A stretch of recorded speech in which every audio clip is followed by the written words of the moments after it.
നമസ്കാരം. ലേറ്റ് എഡിഷനിലേക്ക് പ്രിയ പ്രേക്ഷകർക്ക് സ്വാഗതം. ഞാൻ ഗോകുൽ രവി. വിശദമായ റിപ്പോർട്ടുകളിലേക്ക്.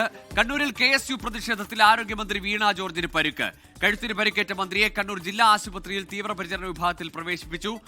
മുഖ്യമന്ത്രി പിണറായി വിജയൻ ഉൾപ്പെടെ വീണ ജോർജിനെ ആശുപത്രിയിലെത്തി കണ്ടു.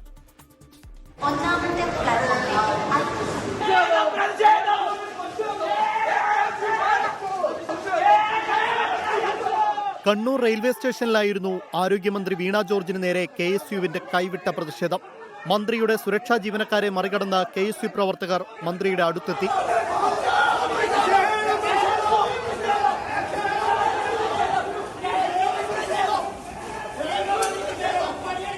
പ്രതിഷേധത്തിൽ മന്ത്രിയുടെ കഴുത്തിന് പരിക്കേറ്റു. മുഖ്യമന്ത്രി പിണറായി വിജയനോട് മന്ത്രി കാര്യങ്ങൾ വിശദീകരിച്ചു. ഞാൻ റെയിൽവേ സ്റ്റേഷനിലോട്ട് കയറുമ്പോൾ ആദ്യം കുറച്ചുപേര് നടന്നു വന്നിട്ട് അവിടെ ഉന്തും തൊള്ളും ഉണ്ടായി. പക്ഷെ ഞാൻ നടന്നു വന്നപ്പോൾ എനിക്ക് കഴുത്തനക്കാൻ പറ്റും. അത് രണ്ട് വിഭാഗക്കാരും വന്നു. സ്പീക്കർ AN ഷംസീറും റെയിൽവേ സ്റ്റേഷനിലുണ്ടായിരുന്നു. പ്രതിഷേധം എന്ന് പറഞ്ഞാൽ പ്രതിഷേധിക്കാം, ഞങ്ങൾക്ക് പ്രതിഷേധിച്ചു. പക്ഷേ കയ്യേറ്റം ചെയ്യുന്നത് ശരിയല്ലല്ലോ. ജനാധിപത്യം സമരക്കാരൻ ആക്രമിച്ചു, പിന്നെ ആക്രമിക്കാൻ. മന്ത്രിയെ കണ്ണൂർ ജില്ലാ ആശുപത്രിയിലെ തീവ്രപരിചരണ വിഭാഗത്തിൽ പ്രവേശിപ്പിച്ചു. മുഖ്യമന്ത്രി പിണറായി വിജയനും CPIM നേതാക്കളും ആശുപത്രിയിൽ വീണ ജോർജിനെ സന്ദർശിച്ചു.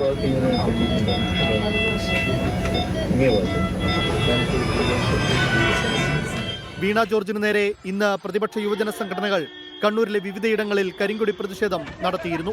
24 കണ്ണൂർ. കഴുത്തിന് ക്ഷതമേറ്റെന്ന വിദഗ്ധ സംഘത്തിന്റെ നിഗമനത്തെ തുടർന്ന് ഇപ്പോൾ ആരോഗ്യമന്ത്രി വീണ ജോർജിനെ പരിയാരം മെഡിക്കൽ കോളേജ് ആശുപത്രിയിലേക്ക് മാറ്റിയിരിക്കുകയാണ് വിദഗ്ധ ചികിത്സയ്ക്കായി. ആരോഗ്യമന്ത്രി വീണ ജോർജിന് നേരെയുള്ള KSUവിന്റെ കയ്യേറ്റം നാട്ടിൽ സംഘർഷമുണ്ടാക്കാനുള്ള ബോധപൂർവമായ ശ്രമമെന്ന് മുഖ്യമന്ത്രി പിണറായി വിജയൻ. മന്ത്രിക്ക് നേരെയുണ്ടായത് വധശ്രമമെന്നും പ്രതിപക്ഷ നേതാവ് VD സതീശനാണ് ആക്രമണത്തിന് ആഹ്വാനം ചെയ്തതെന്നും CPIM നേതാക്കൾ കുറ്റപ്പെടുത്തി. എന്നാൽ KSU പ്രവർത്തകർ മന്ത്രിയുടെ അടുത്തുപോലും എത്തിയിട്ടില്ലെന്നാണ് പ്രതിപക്ഷ നേതാവ് VD സതീശൻ ഉൾപ്പെടെ പ്രതിപക്ഷത്തിന്റെ ന്യായീകരണം. വീട്ടിൽ കടന്നുകയറി റീത്ത് വച്ചതുൾപ്പെടെ ആരോഗ്യമന്ത്രി വീണ ജോർജിനെതിരെ കടുത്ത പ്രതിഷേധമാണ് പ്രതിപക്ഷ യുവജന വിദ്യാർത്ഥി സംഘടനകൾ ഇക്കഴിഞ്ഞ ദിവസങ്ങളിൽ നടത്തിയത്. ഇന്ന് KSU നടത്തിയ പ്രതിഷേധത്തിനിടെ മന്ത്രിക്ക് പരുക്കേറ്റതോടെ മന്ത്രിക്ക് പ്രതിരോധമൊരുക്കി CPIM-ഉം LDF-ഉം. കലാപമുണ്ടാക്കാനുള്ള ശ്രമമെന്ന് അതിക്രമത്തെ അപലപിച്ച് മുഖ്യമന്ത്രി പിണറായി വിജയൻ.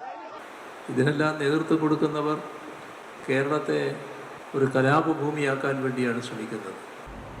അശാന്തിയുടെ സംഘർഷത്തിന്റെ സ്ഥലമാക്കി മാറ്റണം. അതിനാണ് ബോധപൂർവമുള്ള ശ്രമം ആരംഭിക്കുന്നത്. മന്ത്രിക്കെതിരെ വധശ്രമമാണ് ഉണ്ടായതെന്നും ആക്രമണത്തിന് ആഹ്വാനം ചെയ്തത് പ്രതിപക്ഷ നേതാവ് VD സതീശനാണെന്നും കുറ്റപ്പെടുത്തി CPIM നേതാക്കൾ. ഇത് ആസൂത്രിതമായിട്ട് പ്ലാൻ ചെയ്ത ഒരു പദ്ധതിയുടെ ഭാഗമാണ്. കൈക്കും കഴുത്തിനുമെല്ലാം പരിക്കേറ്റിരിക്കുന്നു. കോൺഗ്രസ് ഉൾപ്പെടെ അറിഞ്ഞുകൊണ്ട് യൂത്ത് കോൺഗ്രസും KSUവും കൂടി ചേർന്ന് സംഘടിപ്പിച്ചിട്ടുള്ളത്. എന്തെല്ലാം നാടകങ്ങൾ സംഘടിപ്പിക്കണം, എന്തെല്ലാം ആക്രമണങ്ങൾ നടത്തണം, എന്തെല്ലാം തരത്തിലുള്ള നുണകൾ പ്രചരിപ്പിക്കണം, ഇതെല്ലാം ഔട്ട്സോഴ്സ് ചെയ്തിരിക്കുകയാണല്ലോ. കരാർ പണി കൊടുത്തിരിക്കുകയാണല്ലോ KPCC. എന്നാൽ KSU നടപടിയെ തള്ളിപ്പറയാൻ പ്രതിപക്ഷ നേതാവ് VD സതീശൻ ഉൾപ്പെടെ തയ്യാറായില്ല. KSUകാർ പ്രതിഷേധം നടത്തിയെന്നുള്ളത് ശരിയാണ്, പക്ഷേ അവരുടെ അടുത്തുപോലും എത്തിയിട്ടില്ല. ഒരാളും എത്തിയിട്ടില്ല. 3-4 KSU പ്രവർത്തകരാണ് ഉണ്ടായിരുന്നത്. 30-35 പോലീസുകാരുണ്ടായിരുന്നു. ഇവരെ ആക്രോശിച്ച് അവരുടെ അടുത്തേക്ക് ചെല്ലുന്ന ദൃശ്യങ്ങൾ മാത്രമേ ഇതുവരെ പുറത്തു വന്നിട്ടുള്ളൂ. സംഭവം പരിശോധിക്കുമെന്നും തെറ്റുപറ്റിയെങ്കിൽ നടപടിയെടുക്കുമെന്നും പ്രതിപക്ഷ നേതാവ്. അതേസമയം മന്ത്രിയുടേത് അഭിനയമെന്ന് KSUവിന്റെ പരിഹാസം. മൈലപ്ര ബദനി സ്കൂളിലെ മോണാക്ടിൽ 1ാം സ്ഥാനം നേടിയ ആ പെൺകുട്ടിയുടെ അഭിനയ പാടവത്തോടുകൂടി തന്നെയാണ് ഇത്ര വർഷങ്ങൾക്ക് ശേഷവും വീണ ജോർജ് അഭിനയിച്ച് തകർത്ത് അഭിനയിക്കുന്ന ഒരു രംഗം നമ്മളിന്ന് കണ്ണൂർ കണ്ടത്. 24 തിരുവനന്തപുരം. കണ്ണൂരിലെ KSUവിന്റെ പ്രതിഷേധത്തിൽ ഇപ്പോൾ കേസിന്റെ വിവരങ്ങൾ വരുന്നുണ്ട്. FIR-ൽ 5 KSU പ്രവർത്തകർക്കെതിരെ ഗുരുതരമായ വകുപ്പുകളാണ് ചുമത്തിയിരിക്കുന്നത്. നേരത്തെ തന്നെ DGP 24-നോട് പറഞ്ഞതാണ് വധശ്രമത്തിന് കേസെടുത്തു എന്നത്. മറ്റ് 5 വകുപ്പുകൾ കൂടി ചുമത്തിയിട്ടുണ്ട്. അജീഷ് ജയകുമാർ വിവരങ്ങളുമായി ചേരുന്നു. അജീഷ്, 5 പ്രവർത്തകർക്കെതിരെ ആയുധം ഉപയോഗിച്ച് വരെ ആക്രമിച്ചു എന്ന തരത്തിൽ FIR-ൽ പരാമർശമുണ്ട്. ഏതൊക്കെയാണ് ഈ ചുമത്തിയിരിക്കുന്ന ഗുരുതര സ്വഭാവമുള്ള വകുപ്പുകൾ? ഗൂഗിൾ എന്തായാലും ഈ 5 KSU പ്രവർത്തകർക്കെതിരെ മന്ത്രി വീണ ജോർജിന്റെയും ഒപ്പം തന്നെ വീണ ജോർജിന്റെ ഗൺമാൻ അഭിലാഷിന്റെയും പരാതിയിലാണ് കണ്ണൂർ റെയിൽവേ പോലീസ് കേസ് എടുത്തിട്ടുള്ളത്. അതിൽ വധശ്രമം, ലഹളയുണ്ടാക്കൽ, സംഘം ചേരൽ, ആയുധം ഉപയോഗിച്ച് ദേഹോപദ്രവം ഏൽപ്പിക്കൽ, ഉൾപ്പെടെയുള്ള ഗുരുതരമായിട്ടുള്ള വധശ്രമം ഉൾപ്പെടെയുള്ള ഗുരുതരമായ വകുപ്പുകളാണ് ചുമത്തിയിരിക്കുന്നത്. കൂടാതെ പൊതുസേവകന്റെ ജോലി തടസ്സപ്പെടുത്തൽ, ദേഹോപദ്രവം ഏൽപ്പിച്ച് തടസ്സപ്പെടുത്തൽ തുടങ്ങിയ വകുപ്പുകളും ചുമത്തിയിട്ടുണ്ട്. കൂടാതെ റെയിൽവേ ഭൂമിയിൽ അതിക്രമിച്ച് കടന്നു നടക്കമുള്ള 2 റെയിൽവേയുടെ വകുപ്പുകളും ചുമത്തിയിട്ടുണ്ട്. 5 KSU പ്രവർത്തകരും ഇപ്പോൾ കണ്ണൂർ ടൗൺ പോലീസിന്റെ കസ്റ്റഡിയിലാണ് ഉള്ളത്. അവിടെ ഈ സംഘർഷം നടന്ന സമയത്ത് ഇവരെ കസ്റ്റഡിയിലെടുത്തത് ടൗൺ പോലീസാണ്. പക്ഷേ സംഘർഷം നടന്നത് കണ്ണൂർ റെയിൽവേ പോലീസിന്റെ കീഴിലായതുകൊണ്ടാണ് കേസ് കണ്ണൂർ റെയിൽവേ പോലീസ് എടുത്തത്. അതിനുശേഷം ഇന്ന് രാത്രി ഇവരെ മജിസ്ട്രേറ്റിന് മുന്നിൽ ഹാജരാക്കുമെന്നാണ് നമുക്ക് ലഭിക്കുന്ന വിവരം. മജിസ്ട്രേറ്റിന് മുന്നിൽ ഹാജരാക്കി കഴിഞ്ഞാൽ ഗുരുതരമായിട്ടുള്ള വകുപ്പുകൾ ചുമത്തിയിരിക്കുന്നതിനാൽ തന്നെ ഒരു ഓപ്പൺ കോർട്ടിൽ ഹാജരാക്കാനുള്ള സാധ്യത കുറവാണ്. ഇത് റിമാൻഡ് ചെയ്യാനാണ് സാധ്യത. എന്തായാലും ഈ കണ്ണൂർ റെയിൽവേ പോലീസ് ആവശ്യപ്പെട്ടു കഴിഞ്ഞാൽ ഇവരെ റെയിൽവേ പോലീസിലേക്ക് കൈമാറുമെന്നും ടൗൺ പോലീസ് അറിയിച്ചിട്ടുണ്ട്. 5 KSU പ്രവർത്തകർ, അവരുടെ പേര് വിവരങ്ങൾ പോലീസ് FIR-ൽ പറയുന്നില്ല. പക്ഷേ 5 KSU പ്രവർത്തകരുടെ പേരുവിവരം, കസ്റ്റഡിയിലുള്ള പേരുവിവരങ്ങൾ നേരത്തെ പുറത്ത് വന്നതാണ്. 5 KSU പ്രവർത്തകരാണ് ഈ കൊടിയുമായി, കറുത്ത കൊടിയുമായി മുദ്രാവാക്യം വിളിച്ച് മന്ത്രിയുടെ അടുത്തിലേക്ക് പാഞ്ഞെത്തിയത്. അതിനിടയിലാണ് ഈ കയ്യേറ്റം ഉണ്ടാവുകയും മന്ത്രിക്ക് പരിക്കേൽക്കുകയും ചെയ്തത്. അതിനുശേഷം മന്ത്രിയെ കണ്ണൂർ ജില്ലാ ആശുപത്രിയിൽ പ്രവേശിപ്പിച്ചു. അവിടെ എക്സ്റേയിൽ ചെറിയ പരിക്കുകൾ കാണാൻ സാധിച്ചു. സോഫ്റ്റ് ടിഷ്യൂ ഡാമേജ് ഉണ്ടായി എന്നാണ് ഈ എക്സ്റേയിൽ കണ്ടെത്തിയതിനെ തുടർന്ന് വിദഗ്ധ പരിശോധനയ്ക്കായി പരിയാരത്തേക്ക് മന്ത്രിയെ വൈകി രാത്രിയോടെ മാറ്റുകയായിരുന്നു. അവിടെ MRI എടുക്കണം. MRIയുടെ പരിശോധന ഫലം നാളെ രാവിലെ ആയിരിക്കും കിട്ടുക. അതിനുശേഷമായിരിക്കും എന്താണ് എത്രത്തോളം ഈ പരിസ്ഥിതി. ഏതായാലും 5 KSU പ്രവർത്തകരാണ് അറസ്റ്റിലായിരിക്കുന്നത്. അവർക്കെതിരെ ഗുരുതര വകുപ്പുകളാണ് ചുമത്തിയിരിക്കുന്നത്. ഒരുപക്ഷെ ഓപ്പൺ കോർട്ട് മജിസ്ട്രേറ്റ് മുന്നിലെത്തുമ്പോൾ ജാമ്യം ലഭിക്കുന്നത് ഒഴിവാക്കുക എന്നതുകൂടിയുണ്ട്. ആയുധം ഉപയോഗിച്ചു എന്നുകൂടി ആരോപിക്കുന്നുണ്ട് ഈ FIR-ൽ. അതിന്റെ തെളിവുകൾ അല്ലെങ്കിൽ മറ്റു കാര്യങ്ങൾ എന്താണ് ഇനി പോലീസ് ഹാജരാക്കുന്നത് നാളെ ആയിരിക്കും, അല്ലെങ്കിൽ ഇവരെ കോടതിയിൽ ഹാജരാക്കുന്ന ഘട്ടത്തിലായിരിക്കും പുറത്തു വരിക. അജീഷ് ജയകുമാറാണ് വിവരങ്ങൾ നൽകിയത്. കണ്ണൂരിൽ KSU പ്രതിഷേധത്തിനിടെ മന്ത്രി വീണ ജോർജിന് പരിക്കേറ്റ സംഭവത്തിൽ സംസ്ഥാന വ്യാപകമായി തെരുവിലിറങ്ങി പ്രതിഷേധിച്ച് CPIM-ഉം DYFI-യും. സെക്രട്ടേറിയറ്റിലേക്ക് DYFI പ്രവർത്തകർ മാർച്ച് നടത്തി. കൊല്ലത്ത് പ്രതിഷേധത്തിന് CPIM സംസ്ഥാന സെക്രട്ടറി MV ഗോവിന്ദൻ നേതൃത്വം നൽകി. കണ്ണൂർ DCC ഓഫീസിലേക്ക് SFI നടത്തിയ മാർച്ചിന് പിന്നാലെ കല്ലേറും സംഘർഷവും ഉണ്ടായി. വീട്ടിൽ കടന്നുകയറി റീത്ത് വച്ചതുൾപ്പെടെ ആരോഗ്യമന്ത്രി വീണ ജോർജിനെതിരെ കടുത്ത പ്രതിഷേധമാണ് പ്രതിപക്ഷ യുവജന വിദ്യാർത്ഥി സംഘടനകൾ ഇക്കഴിഞ്ഞ ദിവസങ്ങളിൽ നടത്തിയത്. ഇന്ന് KSU നടത്തിയ പ്രതിഷേധത്തിനിടെ മന്ത്രിക്ക് പരുക്കേറ്റതോടെ മന്ത്രിക്ക് പ്രതിരോധമൊരുക്കി CPIM-ഉം LDF-ഉം. കലാപമുണ്ടാക്കാനുള്ള ശ്രമമെന്ന് അതിക്രമത്തെ അപലപിച്ച് മുഖ്യമന്ത്രി പിണറായി വിജയൻ. ഇതിനെല്ലാം നേതൃത്വം കൊടുക്കുന്നവർ കേരളത്തെ ഒരു കലാപഭൂമിയാക്കാൻ വേണ്ടിയാണ് ശ്രമിക്കുന്നത്. അശാന്തിയുടെ സംഘർഷത്തിന്റെ സ്ഥലമാക്കി മാറ്റണം. അതിനാണ് ബോധപൂർവമുള്ള ശ്രമം ആരംഭിക്കുന്നത്. മന്ത്രിക്കെതിരെ വധശ്രമമാണ് ഉണ്ടായതെന്നും ആക്രമണത്തിന് ആഹ്വാനം ചെയ്തത് പ്രതിപക്ഷ നേതാവ് VD സതീശനാണെന്നും കുറ്റപ്പെടുത്തി CPIM നേതാക്കൾ. ഇത് ആസൂത്രിതമായിട്ട് പ്ലാൻ ചെയ്ത ഒരു പദ്ധതിയുടെ ഭാഗമാണ്. കൈക്കും കഴുത്തിനുമെല്ലാം പരിക്കേറ്റിരിക്കുന്നു. കോൺഗ്രസ് ഉൾപ്പെടെ അറിഞ്ഞുകൊണ്ട് യൂത്ത് കോൺഗ്രസും KSU-യും കൂടി ചേർന്ന് സംഘടിപ്പിച്ചിട്ടുള്ളത്. എന്തെല്ലാം നാടകങ്ങൾ സംഘടിപ്പിക്കണം, എന്തെല്ലാം ആക്രമണങ്ങൾ നടത്തണം, എന്തെല്ലാം തരത്തിലുള്ള നുണകൾ പ്രചരിപ്പിക്കണം, ഇതെല്ലാം ഔട്ട്സോഴ്സ് ചെയ്തിരിക്കുകയാണല്ലോ. കരാർ പണി കൊടുത്തിരിക്കുകയാണല്ലോ KPCC. എന്നാൽ KSU നടപടിയെ തള്ളിപ്പറയാൻ പ്രതിപക്ഷ നേതാവ് VD സതീശൻ ഉൾപ്പെടെ തയ്യാറായില്ല. KSU-കാർ പ്രതിഷേധം നടത്തിയെന്നുള്ളത് ശരിയാണ്. പക്ഷേ അവരുടെ അടുത്തുപോലും എത്തിയിട്ടില്ല. ഒരാളും എത്തിയിട്ടില്ല. 3-4 KSU പ്രവർത്തകരാണ് ഉണ്ടായിരുന്നത്. 30-35 പോലീസുകാരുണ്ടായിരുന്നു.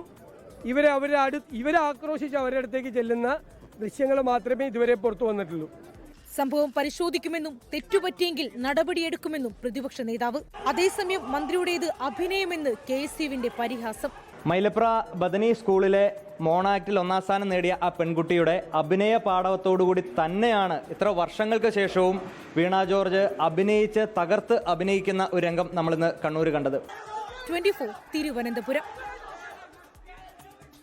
ഇസ്രയേൽ പാർലമെന്റിനെ അഭിസംബോധന ചെയ്ത് പ്രധാനമന്ത്രി നരേന്ദ്രമോദി പാർലമെന്റിൽ സംസാരിക്കാനായതിൽ അഭിമാനമെന്ന് മോദി. ഭീകരതയോട് വിട്ടുവീഴ്ചയില്ലെന്നും പ്രധാനമന്ത്രി വ്യക്തമാക്കി. അഭിസംബോധനയിൽ പലസ്തീനെക്കുറിച്ചും മോദി പരാമർശിച്ചു. മോദി സുഹൃത്തെന്നതിനപ്പുറം സഹോദരനെ പോലെയെന്ന് ഇസ്രയേൽ പ്രധാനമന്ത്രി ബെഞ്ചമിൻ നെതന്യാഹു പറഞ്ഞു. 2023 ഒക്ടോബറിലുണ്ടായ ആക്രമണത്തിൽ ഇന്ത്യ ഇസ്രയേലിനെ പിന്തുണച്ചെന്നും Netanyahu. And an honor for me to stand before this distinguished house. India stands with Israel firmly with full conviction in this moment and beyond. No cause can justify the murder of civilians. Nothing can justify terrorism. India has also endured the pain of terrorism for a long time. Narendra, my dear friend, these are not just words. I would almost venture to say, more than a friend, a brother. In many ways, brothers.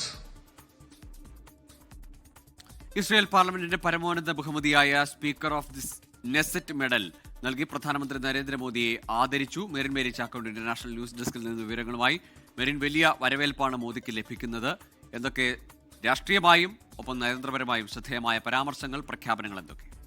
Gokul, ചരിത്രപരമായ ഒരു മുഹൂർത്തമായിരുന്നു അത്. ആദ്യമായാണ് ഒരു Indian പ്രധാനമന്ത്രി Israel പാർലമെന്റായ നെസറ്റിനെ അഭിസംബോധന ചെയ്യുന്നത്. മോദി പാർലമെന്റിൽ എത്തിയ സമയത്ത് തന്നെ എഴുന്നേറ്റ് നിന്ന് അംഗങ്ങൾ ആദരമർപ്പിച്ചു.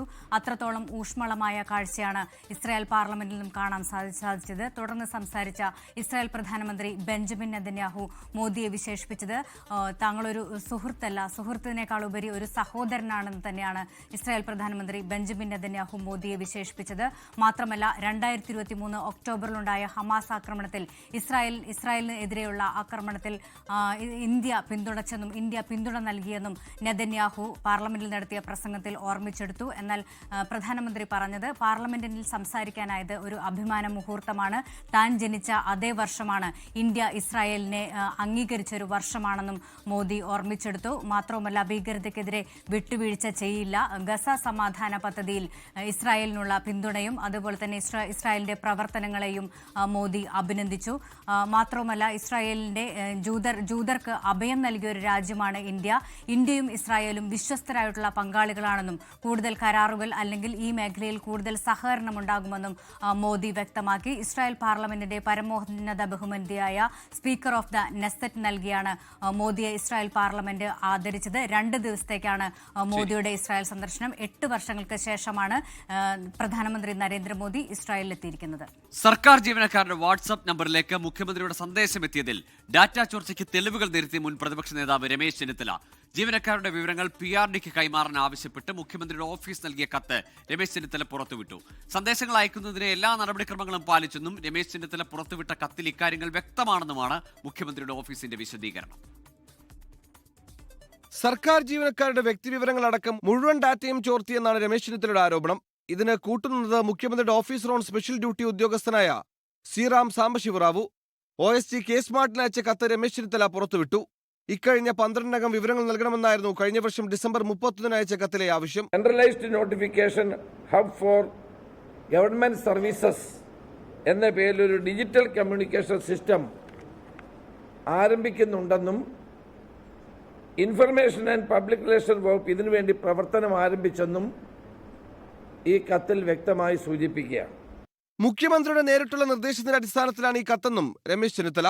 ഡാറ്റ മോഷണം ആര് നടത്തിയാലും തെറ്റാണെന്ന് പ്രതിപക്ഷ നേതാവ് VD സതീശൻ. ആര് ഡേറ്റ മോഷണം നടത്തിയാലും തെറ്റാണ്. അതുകൊണ്ട് പ്രധാനമന്ത്രി ഡേറ്റ മോഷ്ടിച്ചെന്ന് ഓർത്തോട്ട് മുഖ്യമന്ത്രിയും ഡേറ്റ മോഷ്ടിക്കാൻ ഇറങ്ങാമോ? ഡേറ്റ മോഷണമാണ്. സന്ദേശങ്ങൾ അയച്ചത് പ്രഥമദൃഷ്ട്യാ സ്വകാര്യതയിലേക്കുള്ള കടന്നുകയറ്റമാണെന്നായിരുന്നു ഹൈക്കോടതിയുടെ വിമർശനം. ഇനി സന്ദേശം അയക്കരുതെന്നായിരുന്നു കോടതിയുടെ നിർദ്ദേശം. 24 പത്തനംതിട്ട. പ്രതിപക്ഷ നേതാവ് VD സതീശന്റെ പുതുയുഗ യാത്ര കോട്ടയം ജില്ലയിൽ പര്യടനം തുടരുന്നതിനിടെ NSS ഓർത്തഡോക്സ് ആസ്ഥാനങ്ങളിൽ രമേശ് ചെന്നിത്തലയുടെ സന്ദർശനം. പൗരപ്രമുഖന്മാരുമായി VD സതീശൻ കൂടിക്കാഴ്ച നടത്തുന്നതിനിടെ രമേശ് ചെന്നിത്തലയുടെ സന്ദർശനങ്ങൾ കോൺഗ്രസിനകത്തെ മുഖ്യമന്ത്രി സ്ഥാന ചർച്ചകൾ വീണ്ടും സജീവമാക്കി. കോൺഗ്രസിൽ മുഖ്യമന്ത്രിമാരുടെ തമ്മിൽ തല്ലെന്ന് CPIM സംസ്ഥാന സെക്രട്ടറി MV ഗോവിന്ദൻ. ഇന്ന് രാവിലെയാണ് കോട്ടയം ദേവലോക അരമനയിലെത്തി രമേശ് ചെന്നിത്തല ഓർത്തഡോക്സ് സഭാധ്യക്ഷൻ മാർത്തോമ മാത്യൂസ് തൃതീയൻ കാതോലിക്ക ബാവയുമായി കൂടിക്കാഴ്ച നടത്തിയത്. രാഷ്ട്രീയം ചർച്ചയായെന്ന് കൂടിക്കാഴ്ചയ്ക്ക് ശേഷം രമേശ് ചെന്നിത്തല. ഭാവതിരുമേനി എന്നോട് വലിയ സൗഹൃദം എന്നും പുലർത്തിയിട്ടുണ്ട്.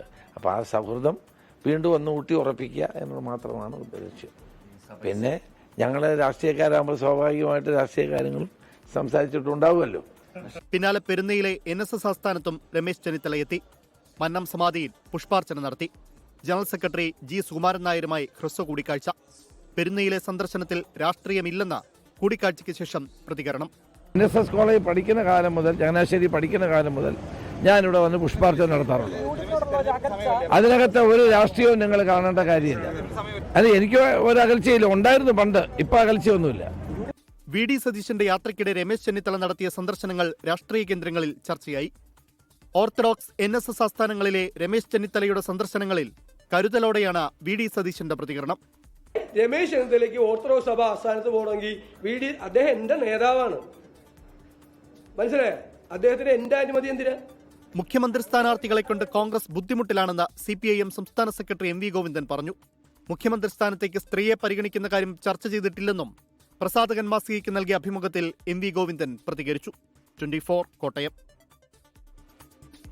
തിരുവനന്തപുരത്ത് CPIMന്റെ സിറ്റിംഗ് MLAമാർ മത്സരിക്കും. വർക്കലയിൽ ജില്ലാ സെക്രട്ടറി V ജോയിയും കഴക്കൂട്ടത്ത് കടകംപള്ളി സുരേന്ദ്രനും വീണ്ടും ജനവിധി തേടും.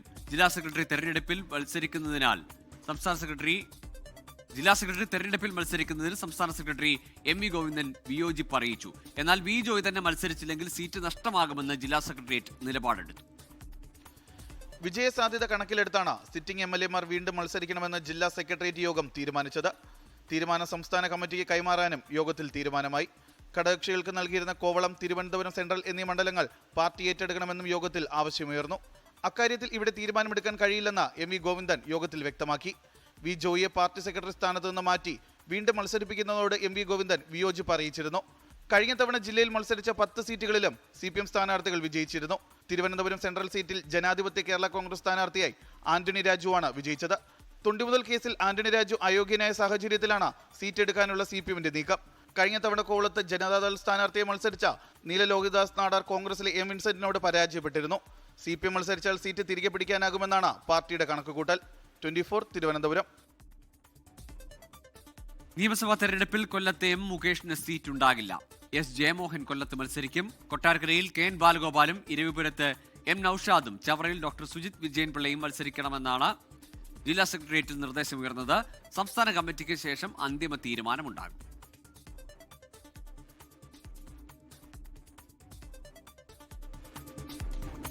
Justice JB Koshy commission report പൂർണ്ണമായും നടപ്പാക്കണമെന്ന് ക്രൈസ്തവ സഭകൾ. റിപ്പോർട്ട് സർക്കാർ അംഗീകരിച്ചതിൽ സന്തോഷമുണ്ടെന്നും റിപ്പോർട്ട് പൂർണ്ണമായും പുറത്തുവിടണമെന്നും ഓർത്തഡോക്സ് സഭ ആവശ്യപ്പെട്ടു.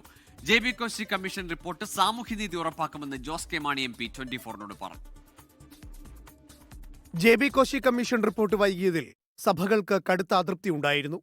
എന്നാൽ ക്യാബിനറ്റ് റിപ്പോർട്ട് അംഗീകരിക്കുകയും ശുപാർശകൾ നടപ്പാക്കാൻ തീരുമാനിച്ചതും സഭകളുടെ എതിർപ്പ് ലഘൂകരിച്ചിട്ടുണ്ട്. റിപ്പോർട്ടിനെ സ്വാഗതം ചെയ്യുമ്പോഴും എന്തൊക്കെ ശുപാർശകൾ ഉണ്ടായിരുന്നുവെന്നും അതിൽ ഏതൊക്കെ നടപ്പാക്കിയെന്നും വ്യക്തമാക്കണമെന്നാണ് സഭകളുടെ ആവശ്യം. പ്രഖ്യാപനം സ്വാഗതാർഹമാണ്. പക്ഷേ ഈ പ്രഖ്യാപനത്തിന്റെ നിർദ്ദേശങ്ങൾ അത് നിലവിലുള്ള സർക്കാർ അടിയന്തരമായി സ്വീകരിക്കാൻ സാധിക്കുന്ന നടപടികൾ സ്വീകരിക്കണം. സർക്കാരിനോട് ഉള്ള സ്നേഹം അറിയിക്കുന്നതോടൊപ്പം തന്നെ ജസ്റ്റിസ് JB കമ്മീഷൻ റിപ്പോർട്ട് പൂർണ്ണമായും പുറത്തുവിടുകയും അതിലുള്ള കാര്യങ്ങൾ നടപ്പിലാക്കാനുള്ള പദ്ധതികൾ ആവിഷ്കരിക്കുകയും ചെയ്യുക എന്നുള്ളതാണ് ആവശ്യം. റിപ്പോർട്ടിന് തെരഞ്ഞെടുപ്പുമായി ബന്ധമില്ലെന്ന് ജസ്റ്റിസ് JB കോശി പറഞ്ഞു. അത് ഞങ്ങളുടെ ജോലി റിപ്പോർട്ട് കൊടുക്കാന്നുള്ളൂ. ഞങ്ങൾ റിപ്പോർട്ട് ബുദ്ധിമുട്ടി പഠിച്ചു കൊടുത്തു. അപ്പോൾ അത് നടപ്പാക്കാൻ തീരുമാനിച്ചു എന്നറിഞ്ഞ് വളരെയേറെ സന്തോഷമുണ്ട്. സാമൂഹിക നീതി നടപ്പാക്കണം എന്നാണ് കേരള കോൺഗ്രസ് എമ്മിന്റെ നിലപാടെന്ന് ജോസ് കെ മാണി വ്യക്തമാക്കി. ശുപാർശകളിൽ ചിലത് നേരത്തെ തന്നെ നടപ്പാക്കിയെന്നും അർഹതപ്പെട്ടതെല്ലാം ലഭിക്കുമെന്നും ജോസ് കെ മാണി MP 24നോട് പറഞ്ഞു. സർക്കാർ ഇന്ന് ഈ നടപടി സ്വീകരിക്കുമ്പോൾ സാമൂഹിക നീതി ഉറപ്പാക്കുന്നു എന്നുള്ളതാണ്, അത് സർക്കാർ ഏറ്റെടുത്തു എന്നുള്ളതാണ്. അതേസമയം JB കോശി കമ്മീഷൻ റിപ്പോർട്ട് ഇത്രയും കാലം നടപ്പാക്കാതിരുന്നത് എന്തുകൊണ്ടാണെന്നും ഇപ്പോഴത്തെ നീക്കം തെരഞ്ഞെടുപ്പ് ലക്ഷ്യം വച്ചാണെന്നും പ്രതിപക്ഷം ആരോപിച്ചു. 24 കോട്ടയം. കേരളത്തിൽ ആദ്യമായി AI അധിഷ്ഠിത ലേസർ ശസ്ത്രക്രിയാ സൗകര്യമൊരുക്കി Kochi VPS Lakeshore hospital. Piles, fistula, varicose രോഗങ്ങൾക്കാണ് അത്യാധുനിക ശസ്ത്രക്രിയാ സംവിധാനമൊരുക്കിയത്. AI സാങ്കേതിക വിദ്യയും അത്യാധുനിക ലേസർ ടെക്നോളജിയും സമന്വയിപ്പിക്കുന്നതിലൂടെ ശസ്ത്രക്രിയകളിൽ ഉയർന്ന കൃത്യത ഉറപ്പാക്കാൻ കഴിയുമെന്ന് VPS ലേക്ക് ഷോർ ആശുപത്രിയിലെ മിനിമലി ഇൻവേസീവ് ശസ്ത്രക്രിയാ വിഭാഗം മേധാവിയും കൺസൾട്ടന്റുമായ ഡോക്ടർ R പത്മകുമാർ പറഞ്ഞു. VPS Lakeshore CEO Jayesh B Nair, medical superintendent doctor Surtharam Vishnoi തുടങ്ങിയവർ വാർത്താസമ്മേളനത്തിൽ പങ്കെടുത്തു. ഗോപു നന്ദിലത്ത് ജിമാർട്ടിന്റെ ഹൈടെക് ഷോറൂം തിരുവനന്തപുരം കഴക്കൂട്ടത്തും പ്രവർത്തനം ആരംഭിച്ചു. ഗോപു നന്ദിലത്ത് ഗ്രൂപ്പ് ചെയർമാൻ ഗോപു നന്ദിലത്ത്, ഷൈനി ഗോപു നന്ദിലത്ത് എന്നിവർ ചേർന്ന് ഉദ്ഘാടനം നിർവഹിച്ചു. 63ാമത് ഹൈടെക് ഷോറൂമാണ് കഴക്കൂട്ടത്ത് തുറന്നത്.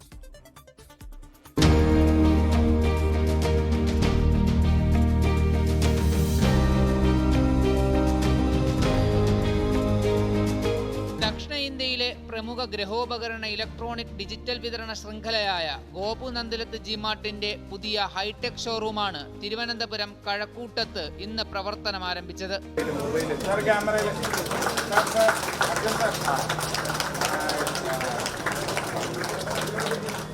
ഇലക്ട്രിക് ഗാഡ്ജറ്റുകളുടെയും ഗൃഹോപകരണങ്ങളുടെയും വമ്പിച്ച ശേഖരമുള്ള 63ാമത്തെ hi tech showroom Gopu Nandilath group chairman Gopu Nandilath, Shiny Gopu Nandilath എന്നിവർ ചേർന്നാണ് ഉദ്ഘാടനം നിർവഹിച്ചത്.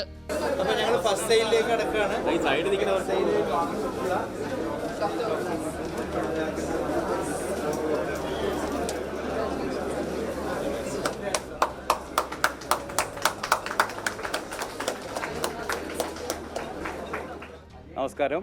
ഗോപു നന്ദിലത്ത് ഗ്രൂപ്പിൻ്റെ 63ാമത്തെ സ്ഥാപനമാണ് ഇന്ന് കിഴക്കൂട്ടത്ത് ആരംഭിച്ചത്. തിരുവനന്തപുരം ജില്ലയിലെ തന്നെ 5ാമത്തെ ഷോപ്പാണ് നമ്മുടെ. ഗോപു നന്ദിലത്ത് ജിമാർട്ടിനെ സംബന്ധിച്ചോളം 41 വർഷത്തെ പാരമ്പര്യമുള്ള സ്ഥാപനമാണ് ഗോപു നന്ദിലത്ത് ജിമാർട്ട്. നമ്മൾ എല്ലാ കാലഘട്ടത്തിനനുസരിച്ചും മാറ്റങ്ങളുമായി മുന്നോട്ട് പോകുന്ന സ്ഥാപനമാണ് ഗോപു നന്ദിലത്ത് ജിമാർട്ട്. ഇന്ന് പുതിയ ടെക്നോളജിയായ AI ടെക്നോളജിയുടെ വൈഡ് റേഞ്ച് ഡിസ്പ്ലേ ആണ് ഗോപു നന്ദിലത്ത് ജിമാർട്ടിൻ്റെ സ്ഥാപനത്തെ ഒരുക്കി വെച്ചിരിക്കുന്നത്. ഇപ്പോൾ നിങ്ങൾക്കറിയാം AI യുഗമാണ് ഇന്നത്തെ കാലത്ത്. അപ്പോൾ AI യുഗത്തിനനുസരിച്ച് കാലത്തിനനുസരിച്ച് മാറുന്ന സ്ഥാപനമായി ഗോപു നന്ദിലത്ത് ജിമാർട്ട് ഈ 41 വർഷം മുന്നോട്ട് പൊയ്ക്കൊണ്ടിരിക്കുക, ചൈത്രയാത്ര ചെയ്തുകൊണ്ടിരിക്കുകയാണ്.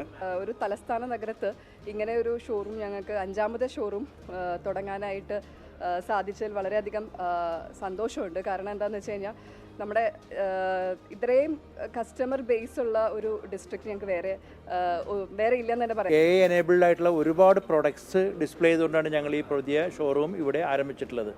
ആളുകൾക്ക് സിറ്റിയുടെ തിരക്കിലേക്ക് യാത്ര ചെയ്യാനും ഒരു പ്രൊഡക്റ്റ് വാങ്ങി തിരികെ വരാനും ഒക്കെയുള്ള ബുദ്ധിമുട്ട് ഇന്ന് കേരളത്തിലാകമാനമുണ്ട്, തിരുവനന്തപുരത്ത് പ്രത്യേകിച്ചുണ്ട്.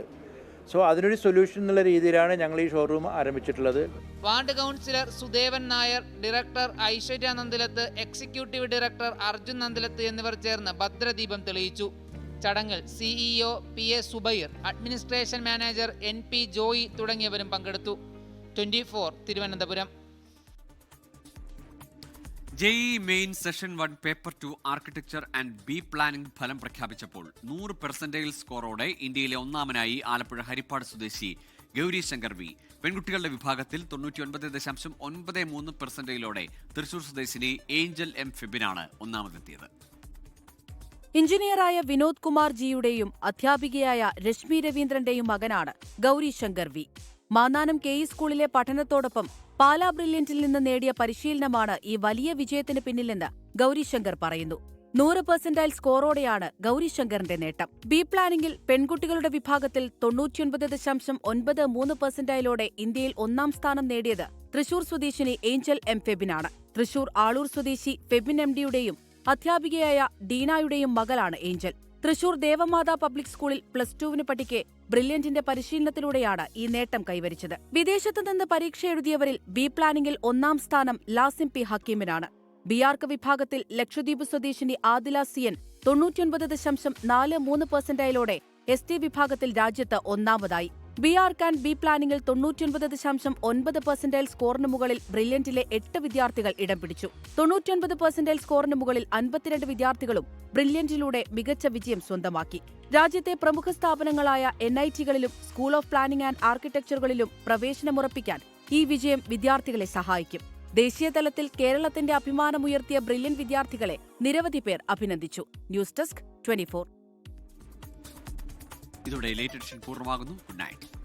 ലോകത്തെവിടെയായാലും ഏത് സമയത്തും 24 വാർത്തകളും ഓഗ്മെന്റഡ് റിയാലിറ്റി പാക്കേജുകളും എക്സ്പ്ലെയിനറുകളും വിശദമായി കാണാൻ ഞങ്ങളുടെ YouTube ചാനൽ നിങ്ങൾക്ക് സബ്സ്ക്രൈബ് ചെയ്യാം.